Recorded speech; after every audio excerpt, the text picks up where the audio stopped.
Halo sahabat Sakawarga, ketemu lagi di kanal ini. Selamat pagi, siang, sore, dan malam. Hari ini istimewa nih karena kedatangan sahabat baru, Mbak Rati. Terima kasih Mbak sudah mau meluangkan waktu nih ngobrol-ngobrol di sini. Nah, buat sahabat semua, Mbak Rati ini adalah seorang inisiator kalau boleh saya bilang begitu ya. Dan sekaligus sekarang sedang giat berkampanye untuk hidroponik Mbak ya. Iya betul. Nah, gimana ceritanya itu Mbak? Jadi pertama kali mungkin saat selesai kuliah ya Pak. Sebelum kuliah mungkin ya di skripsi saya ambil tugas hidroponik, tugas air hidroponik. Kemudian saya lanjutkan lagi setelah pulang dari berkuliah gitu. Daripada saya nggak dilanjutin, nah mending nih selama lagi nunggu pekerjaan ya Pak, daripada bingung nggak ngapa-ngapain gitu ya Pak. Akhirnya terjun di dunia hidroponik gitu. Oke. Nah, apa sih yang mengasihkan dari hidroponik itu Mbak? Yang pertama itu ke penanamannya ya. Jadi saya lebih suka ketika posisi lagi moodnya lagi santai, kemudian senang. Nah, hasil tanamannya itu bagus. Nah, tapi kalau ketika kita lagi sedih, kurang moodnya. Pengaruh mood ya? Pengaruh juga, betul. Nah jenis tanaman apa aja yang sudah dicoba? Selada, pakcoy, kemudian kangkung, kemudian ada lagi daun mint yang lebih sering dipakai untuk di kafe-kafe kayak gitu kan. Ya. Untuk campuran teh gitu-gitu ya? Di infus water. Infus water ya benar. Betul. Nah sekarang berarti melebar dong, mengkampanyekan ke orang lain supaya juga melakukan hal yang sama. Karena kalau di sayur hidroponik kan bukan maksud untuk menjelek-jelekan yang di konvensional ya Pak, tapi jelas lebih sehat daripada yang di konvensional. Kenapa lebih sehat? Karena kita tanpa pestisida, nggak pakai pupuk kimia ya. Betul. Sekarang sudah berkampanye kemana aja Mbak? Berkampanye ya Pak. Atau ngomporin orang lain supaya melakukan hal yang sama. Selama ini saya masih ngasih materi-materi seperti itu ke yang lebih jauh ini di Semarang gitu. Udah sampai Semarang ya? Semarang juga. Nah, ada bikin apa? Perkumpulan, jaringan? Ada komunitas. Kalau di Brebes ini komunitas hidroponik Brebes itu Pak. Sudah berapa orang anggotanya Pak? Anggotanya kalau untuk yang aktif menanam itu sekitar 10-20 orang kalau di Brebes. Tapi untuk yang hanya membaca, menyimak seperti itu kurang lebih ada sekitar 50. Itu apa bentuknya di WhatsApp grup atau? WhatsApp grup sama Facebook grup. Facebook. Tapi ada juga pertemuan-pertemuan rutin. Betul ada juga. Bentuknya apa? Edukasi?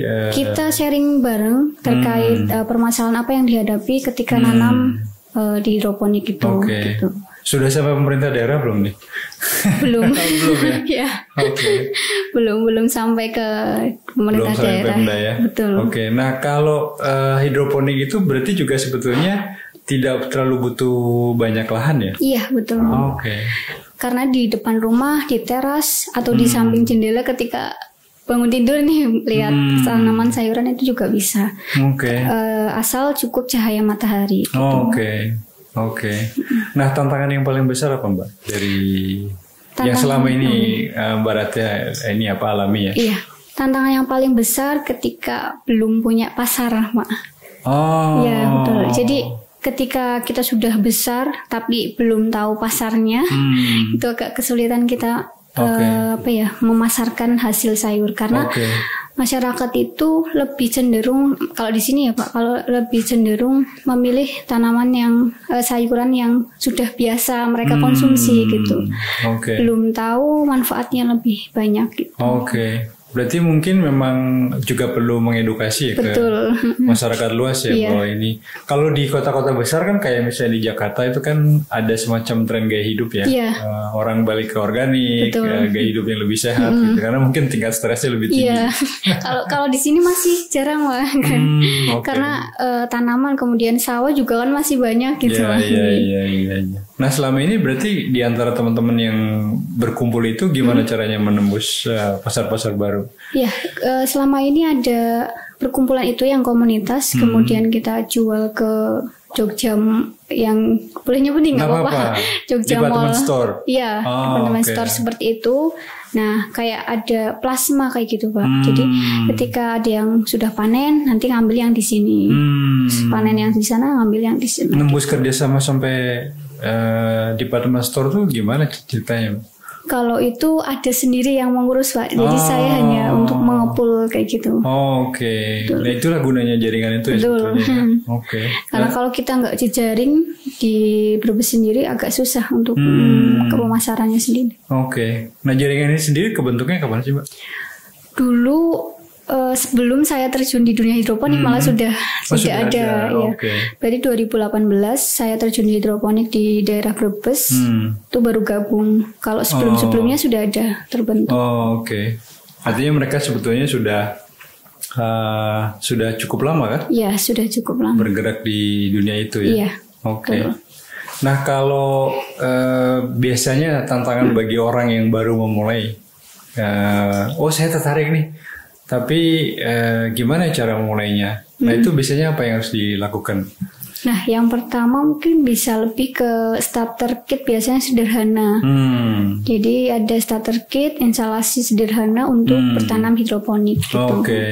Bisa memakai itu karena sekarang kan di berbagai informasi di media sosial itu sudah cukup banyak yang beralih ke hidroponik gitu. Apalagi pada saat pandemi seperti ini, Mbak. Nah ini gitu. Pengaruh nggak, Mbak, terhadap ketertarikan orang? Ya, pengaruh sekali. Pengaruh ya? Iya. Apa yang Mbak Rati lihat? Lebih banyak tertarik ke dunia hidroponik itu. Karena yang misalkan nih yang di PHK segala macam gitu. Mereka kebingungan mau apa nih nantinya. Akhirnya mereka tertarik di dunia hidroponik. Oke. Nah, kalau misalnya ini Mbak potensi ekonominya sebetulnya yang kan tadi Barati bilang sebetulnya sudah menembus pasar di Jogja Department Store nih. Potensi ekonomi sebetulnya menjanjikan nggak sih? Menjanjikan tuh, Pak. Oh ya. Kalau dibandingkan dengan katakanlah harga sayuran yang ditanam secara konvensional itu perbandingan harganya gimana? Kalau kita misalkan di konvensional kita beli pakcoy gitu. Yang 1 kilo biasanya di pasar hanya sekitar 5.000, 10.000 gitu. Kalau di hidroponik itu bisa 20.000 sampai 30.000. Adapun kadang di hidroponik dijual per net potnya itu, Pak, per lubang. Jadi satu itu udah kena harga 3.000, 4.000. Oke. Berarti sebetulnya memang ini salah satu alternatif yang menarik ya. Karena kan saya nggak tahu, koreksi kalau saya salah ya.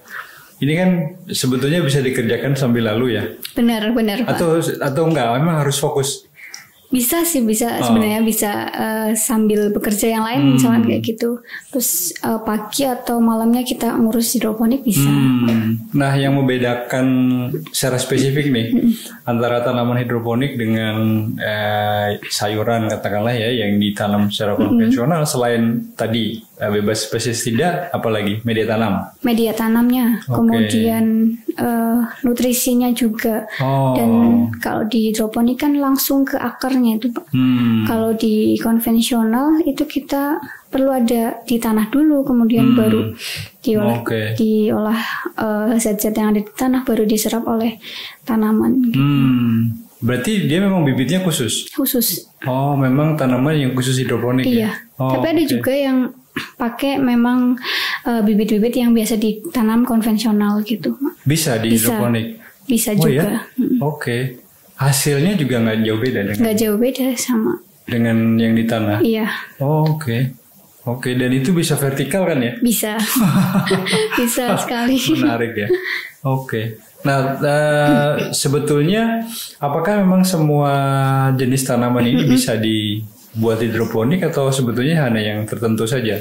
Bisa, dari mulai sayuran, kemudian buah, kemudian bunga juga bisa. Jadi pernah ada cerita tuh yang budidaya anggrek, ibu-ibu kebingungan nih ketika traveling gitu, kesusahan untuk menyiram anggreknya. Ketika traveling mati nih beberapa hari karena ditinggal beberapa hari. Nah akhirnya beliau pindah ke sistem hidroponik dengan anggrek gitu. Bisa ya ternyata. Bisa. Saya baru tahu ya anggrek bisa hidroponik. Bisa. Nah kalau ke depan rencananya apa Mbak? Nanti kalau tiba-tiba kerja ditinggal nggak nih? Enggak, ini kebetulan saya juga lagi aktif juga di pekerjaan itu. Oh sekarang sudah bekerja, iya. Tapi karena udah kadung cinta sama hidroponik ya. Cinta sama tanaman juga ini Pak. Iya. Gitu. Nah kalau yang dimiliki Mbak Rati itu seberapa? Saya nggak tahu ngitungnya gimana sih. Kalau kebun konvensional kan meter hektar persegi gitu ya, hektar gitu, meter persegi hektar. Kalau hidroponik apa? Kalau hidroponik biasanya jumlah lubang gitu. Kurang lebih 300 sampai 500 kalau di rumah masih segitu Pak. Ini lagi perbanyak lagi. 300 sampai 500 tuh kalau dilihat juga sudah lumayan ya. Mudah-mudahan. Nah kalau masa panen?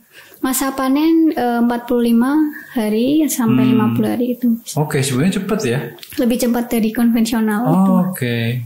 Artinya kalau sudah panen, dia harus dibibit ulang? Iya, bibit ulang. Ulang gitu. Dari bibit ulang sampai ke panen lagi juga segitu? 45 sampai 50 hari? Iya, sampai 45 hari sampai 50 hari gitu. Dan itu rata-rata komoditas tanamannya segitu? Iya, betul. Oke.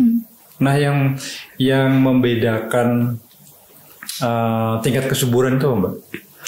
Tingkat kesuburan berarti gimana ya? Biasanya lebih ke benihnya, benih tanamannya itu. Misalkan benih tanamannya kadaluarsanya lebih cepat, ya mungkin lebih itu juga. Berarti itu memang sejak awal harus benar-benar mengetahui ya jenis bibitnya yang kita beli itu apa ya?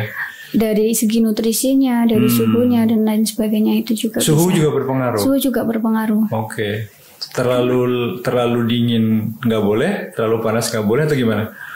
Nanti misalkan kalau terlalu panas, malah lebih terlalu panas. Misalkan terlalu panas, nanti tandunya panas, kan itu hanya air ya yang mengalir, jadi nanti ikut panas gitu. Oke. Berarti memang dia nggak boleh media tanamnya itu nggak boleh kena matahari langsung secara waktu yang lama ya? Kena matahari langsung sekitar 10 jam itu Pak. Maksimal 10 jam. Oke. Kalau rentang jam ada pengaruh nggak? 10 jam itu kalau bisa dari pagi sampai siang misalnya? Iya, kalau pagi sampai siang atau sore juga apa-apa gitu. Oke. Tapi kalau ketutup sama sekali malah nggak bagus? Malah nggak bagus. Nanti tumbuhnya kutilang. Kurus tinggi langsing tuh. Tidak ke samping. Iya, tapi kurus tinggi langsing tuh ke atas. Oke. Dan Mbak Rati sudah pernah mengalami itu semua? Alhamdulillah. Sudah mengalami itu. Oke. Ada misalkan yang kiranya biasanya tanaman itu nggak ada ulet, nggak ada apa. Itu ada. Pas kebetulan memang ada. Ya memang nggak menutup kemungkinan kalau di hidroponik juga ada hama ya? Gitu Pak. Biasanya hamanya apa selain ulat? Selain ulat biasanya ayam itu Pak lebih sering. Kalau nggak ada kalau nggak ada pagar seperti itu ayam juga. Gitu. Karena daunnya itu lebih manis mungkin Pak. Jadi lebih menarik ya. Betul. Ke unggas ya. Iya. Mungkin kalau di kota besar nggak ketemu ayam. Nggak ketemu ayam. Soalnya ketemu ayamnya di restoran tempat cepat saji. Iya. Oke, ini menarik ya memang. Jadi saya membayangkan kalau orang di Jakarta misalnya ya, orang tinggal di perkampungan padat masih bisa tetap aja sebetulnya melakukan inovasi ini ya. Oke. Dan menjanjikan penghasilan yang lumayan. Lumayan itu Pak, buat tambahannya. Nah kalau dari mulai nih, misalnya saya baru mulai lalu kemudian kira-kira sampai menghasilkan tuh menurut pengalaman Mbak Rati butuh proses berapa lama sih? Kalau saya dari awal mungkin ketika modal sekitar 400-500 ribu. Oke. Itu berapa lubang dapatnya? Itu juga belum pakai pralon itu waktu dulu saya Pak. Saya pakai styrofoam box buah anggur tuh yang putih dijajar sampai 30. Terus dari hasil 30 itu saya beli pralon mipil gitu Pak. Iya daripada beli banyak langsung break gitu kan. Memang butuh modal yang banyak. Kalau hidroponik kan memang kayak gitu Pak. Nah dari sekitar sambil belajar ya? Iya sambil belajar 2-3 bulan saya kumpulkan untuk beli pralon-pralon seperti itu. Dan itu emang sudah ada ya yang jual pralon yang sudah jadi tinggal rakit? Iya, tapi kalau saya sendiri buat gitu. Oke. Di rumah. Do it yourself. Yes. Wow. Oke, termasuk motong, lobangin. Iya, ada beberapa sih yang dibantu sama bapak di rumah gitu. Oke. Ini udah nular belum ke keluarga inti, ke keluarga besar? Kalau memang saya ditinggal kemana, keluar kota atau gimana, itu yang ngurus nanti bapak gitu. Jadi ngasih kerjaan dong bapak? Iya. Kebetulan bapak juga suka tanaman gitu. Oke. Nah itu memang harus rutin dilihat itu per berapa periode sih, Mbak? Maksudnya gini kan kalau di tanaman yang konvensional itu kan habis nanam mungkin ntar disiram, dilihat berapa hari, dia memastikan dia sudah kokoh akarnya misalnya gitu. Kurang lebih 2-3 hari saya cek gitu. Per 2 atau 3 hari. Oke, sebetulnya juga nggak butuh perhatian yang khusus juga ya. Iya, betul. Mungkin kalau untuk skala besar itu juga ada alatnya gitu Pak. Ada alat-alat sendiri yang memang untuk hidroponik gitu. Untuk cek ppm-nya, nutrisinya segala macam, pH-nya juga itu ada. Nah, itu arti kualitas air juga pengaruh ya, Mbak? Iya, betul. Kualitas air kalau di sini kita pakai air ledeng. Bahasa sini ledeng, PDAM ya Pak, PAM. Oke. Itu nggak masalah? Nggak masalah, malah bagus. Gitu. Sering pakai. Kalau air tanah? Air tanah kurang ya. Tinggal nanti pengurusannya pH-nya diatur lagi segala macam seperti itu. Artinya memang kita harus juga punya pengetahuan tentang itu ya. Iya, gimana ngecek pH, gimana menetralisir katakanlah sesuai dengan kadar yang diinginkan gitu ya. Betul. Oke. Mungkin kerepotannya di awal itu ya. Nah itu. Atau kerepotan di awal lagi pas penyemaian. Kalau kita nggak telaten, nah itu nanti ya. Telatennya itu gimana Mbak? Telaten jadi kalau kita tanam penyemaian di awal kita pakai rockwool, satu-satu masukin benihnya itu yang lebih. Mungkin kalau yang belum telaten, aduh ini apa gitu kan Pak. Kayaknya kayak gitu. Itu di masa ini ya penyemaian. Penyemaian di awal penyemaian gitu. Tapi setelah itu sebetulnya enggak. Setelah itu bisa santai kayak gitu. Oke, artinya itu akan rutin setelah panen ya? Iya. Melakukan itu lagi? Iya, betul. Oke, tapi kalau udah kebiasa kan nggak jadi masalah. Paling kalau nilai ekonomisnya udah kelihatan ya. Udah dirasakan gitu. Udah dapat manfaat dari situ. Oke, ini jadi sebetulnya berarti kecelakaan ya? Kecelakaan enggak juga. Maksudnya, awalnya kan mungkin nggak menyangka akan menekuni bidang ini kan, karena tugas akhir. Lalu kemudian ya daripada nggak ngapa-ngapain, diteruskan saja gitu dan keterusan. Iya. Oke, ke depan rencananya apa Mbak? Rencananya ke depan atau mimpi-mimpinya Mbak Ratih ke depan untuk hidroponik ini apa? Lebih pengen mengembangkan lagi hidroponiknya Pak. Jadi mengembangkan itu artinya lebih tadinya banyak. 500 jadi 1000, 2000 seperti itu. Nah, pengen juga ketika sudah punya kebun yang lebih besar itu bikin kayak eduwisata seperti itu. Jadi mengenalkan dari siswa-siswi misalkan yang TK atau siswa-siswi SD ke situ ke mengenalkan tanaman-tanaman hidroponik gitu. Kalau ke pemerintah daerahnya nggak ada keinginan untuk gandeng mereka atau berharap ada program kerjasama dari Pemda? Insya Allah nanti kita ke depan juga gandeng dinas tempat gitu untuk mengembangkan sayapnya gitu ya Pak. Kalau dari pemasaran memperlebarkan juga? Iya betul, dari pemasaran juga melebarkan. Kita juga kalau misalkan kita hanya mengandalkan yang pengepul dari Departemen Sosial itu nggak cukup gitu Pak, karena nggak cukup artinya sebetulnya supply-nya sudah cukup banyak ya? Iya, supply juga cukup banyak. Kita bisa lebih ke door to door, pemasarannya juga ke kafe atau ke yang bakul-bakul kebab seperti itu. Nggak, belum nyoba online, dagang online? Sudah online juga. Oh sudah ada? Ada. Toko online-nya sudah ada? Ada. Lewat marketplace? Saya lebih ke website website. Gitu. Kebetulan waktu itu ikut program dari Kemendes. Nah, kemudian dibuatkan website yang toko online, khusus toko online yang Gendis Farm nih. Namanya kebetulan Gendis Farm, Pak. Gendis Farm. Gendis. Oh, Gendis. Iya, Gendis Farm gitu. Gendis biasa ya? Iya, Gendis Farm. Oke. Ada filosofinya ya Pak. Kalau gendis swam. Gendis itu kalau saya nggak salah itu gula ya? Iya gula. Gula terus manis ya, perempuan juga. Jadi dari nama itu diharapkan dari produk atau usaha hidroponik itu bisa berbuah manis untuk keluarga, untuk teman-teman juga. Untuk gitu. masyarakat ya? Untuk masyarakat akhirnya, juga. Kalau boleh tahu sekarang omsetnya Mbak Ratih berapa? Kalau 1 bulan, kalau dihitung 2,5 juta itu bisa. Wow. Dari yang sekarang dimiliki? Iya, dari sayuran, kemudian perlengkapan dari hidroponik. Gitu. Maksudnya tadi kan berapa? 300 sampai 500 lubang ya? 2,5 juta. Iya. Itu udah bersih? Omset itu. Omset. Iya. Kalau bersih berarti keuntungan. Iya, betul. Okay. Nah, ini bedanya pedagang sama bukan. Kalau omset. Oke. Artinya itu kalau boleh saya tafsirkan kan sebetulnya Mbak Ratih juga kan masih punya pekerjaan lain ya. Artinya masih jadi sampingan. Iya. Jadi kalau semakin fokus memang itu saja yang dilakukan, kebunnya semakin luas, besar, makin luas. Wow. Oke, memang potensial sekali. Iya, betul. Dan itu kalau boleh tahu dari sejak kapan bisa sampai omset segitu, Mbak? Dari 2019 berarti. Saya mulai dari 2018 itu. Oke. Berarti cepat ya sebetulnya ya? Iya. Alhamdulillah sih, Pak.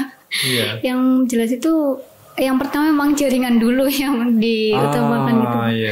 Kalau kita jaringannya mungkin luas, teman-teman juga banyak, insya Allah bisa. Gitu. Oke. Jadi memang yang lebih dibutuhkan sebetulnya pemasaran produknya ya. Karena kalau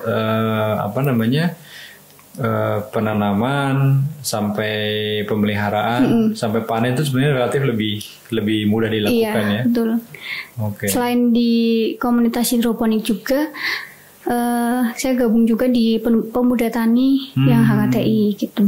Oke. Di sana juga ada komunitas yang hidroponik di HKTI. Kalau yang pemuda tani HKTI lebih ke mereka ke pemasarannya kayak gitu mungkin.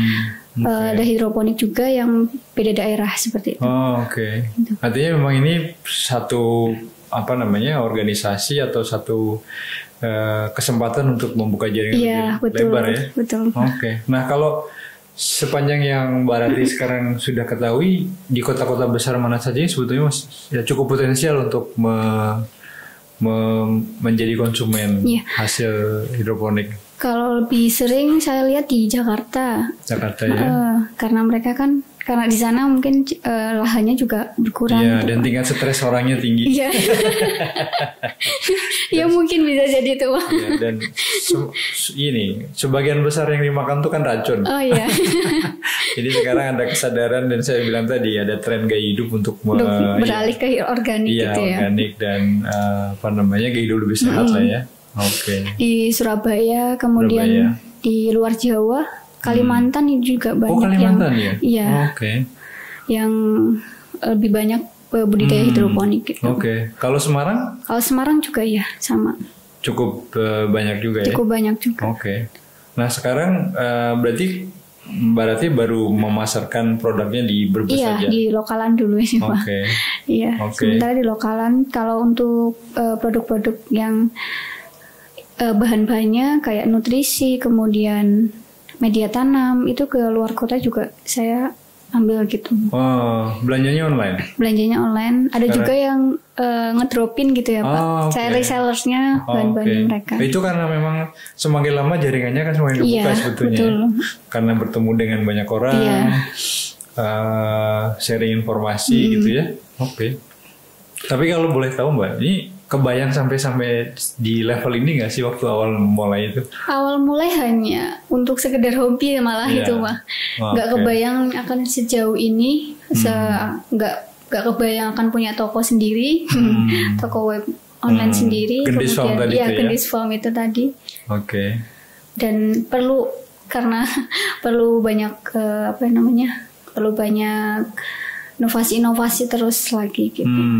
Baik itu di produk sayurnya, kemudian olahan sayurnya juga perlu itu. Olahan sayur itu maksudnya dalam bentuk jus kemasan. sayur. Oh, setelah iya.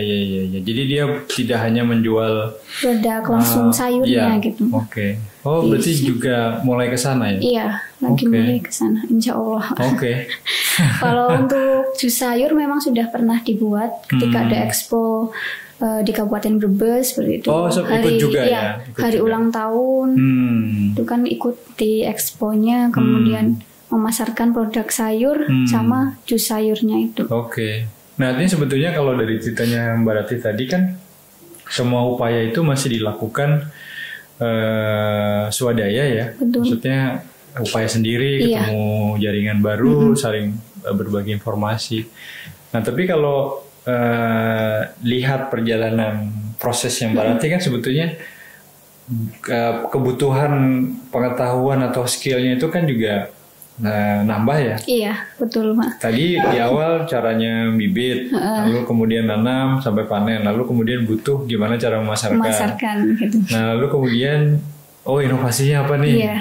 Nah, artinya itu kan sebetulnya kalau didukung sama pemerintah kan sangat bagus ya. Betul. Betul sekali kalau memang kita bisa kolaborasi dengan pemerintah itu juga lebih bagus. Iya, karena ini kan akan menjadi solusi alternatif ya bagi masyarakat sebetulnya. Karena sekarang apalagi pada saat pandemi seperti ini ya, lebih banyak masyarakat ke tanaman, apalagi tanaman hias sekarang saat ini gitu. Kalau mungkin ada eduwisata tentang hidroponik di Kabupaten Brebes, wah itu lebih bagus karena di Brebes itu belum ada yang eduwisata yang khusus untuk tanaman hidroponik. Dan itu akan menjadi semacam workshopnya teman-teman ya. Betul. Untuk bereksperimentasi sekaligus memamerkan kepada masyarakat. Oke. Sip. Terima kasih banyak Mbak Ratih. Ceritanya luar biasa. Mudah-mudahan sukses terus untuk rencana-rencana ke depan. Terima kasih Mbak.